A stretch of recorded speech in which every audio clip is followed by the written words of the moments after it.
Hello everyone, I'd like to acknowledge and thank our subscribers who commented in the last video. I really appreciate your support. If you haven't already, please hit that subscribe button as it helps us make great content for you here on this channel.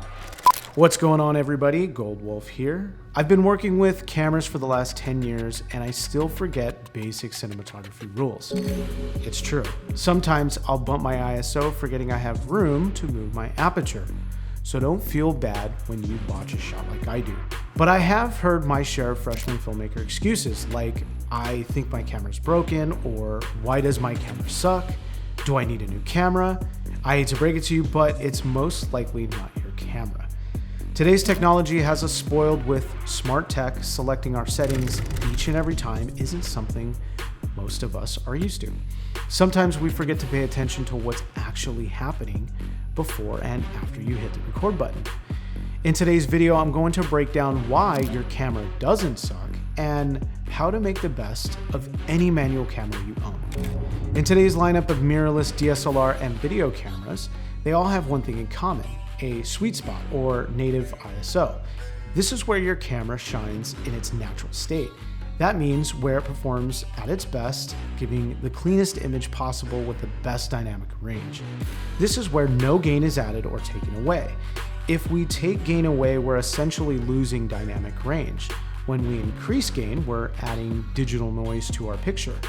Now you might be asking, what about dual ISO? Take the Blackmagic Pocket cameras for instance. We know these cameras have dual ISO. Well, what does that mean? Dual ISO means the camera has two ISOs where it performs best, meaning we now have an ISO that will perform well in low light situations. The Blackmagic Pocket Cinema camera's sweet spot is at 400 ISO and 3200 ISO. The first step to a good picture is knowing your native ISO. If you don't know your native ISO, search for your camera make and model on Google. I can guarantee you there's information about your camera somewhere on the internet. Now that we understand ISO a little bit better, let's set up the rest of our shot. For those of us who don't have the luxury of shooting RAW, you'll have to really focus on nailing your settings in camera. Start by setting your ISO.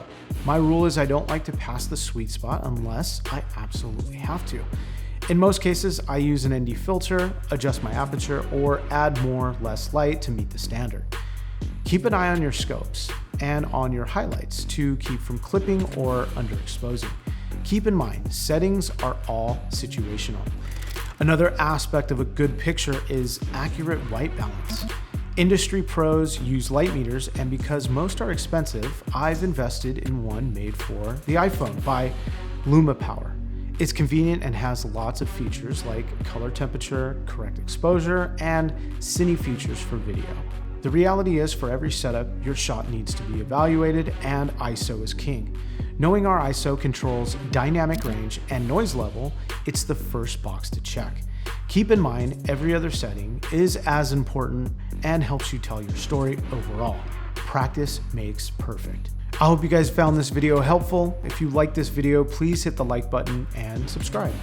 Click the bell to be notified when new videos drop, and thank you to my subscribers for your continued support. I appreciate every single one of you.